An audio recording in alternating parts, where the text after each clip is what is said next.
Pete, can you describe the halving just for our audience? Sure. So every 4 years, the Bitcoin protocol just programmatically reduces the amount of new Bitcoin that is issued in the supply every 10 minutes when miners find new Bitcoin, right? So essentially, right now, every 10 minutes, a miner is being rewarded on average 6.25 Bitcoin at the or 6.5 Bitcoin, can't remember. And in the next halving cycle, that will reduce to I think it's 3.25 Bitcoin, right? So again, Bitcoin programmatically adjusts its monetary policy. So very similar to what you would see with like the Fed changing its rates, right? Like there's a change in how money enters the economy and how the economy functions.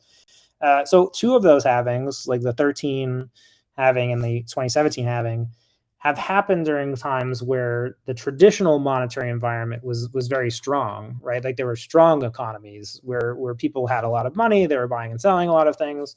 I think now, since we've entered into 2020, it's like very clear we're in a more weaker, uncertain economy, right? So again, I think like one of the errors that I'm starting to suspect here with stock to flow is not that it wasn't directionally correct, that there isn't a relationship to Bitcoin scarcity over time, and it's just that Bitcoin scarcity over time is not a linear mappable.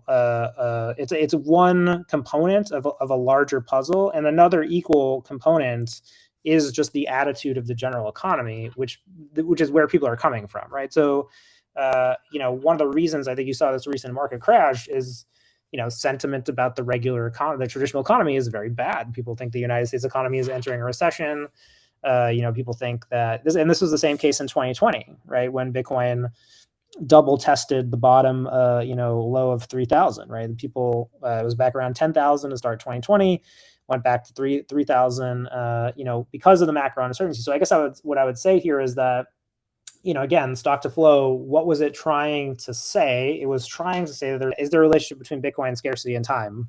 Pretty, I think, inarguably at this point, like that seems to be the case. And then, can you specifically plot that in some chart and then publish it for people, and can it be correct? And I think the answer to that is no, right? Like that is also a failed effort. But just because that specific effort fails doesn't mean that the underlying insight is invalid. So if you're looking at what happened with Plan B in a stock to flow model, is like, and like you're saying, let's throw all of this out, I think that's probably a bad idea. Don't do that. Like, because some of it is based on things that we have learned that are still fundamentally correct, even if that model is just entirely broken, right?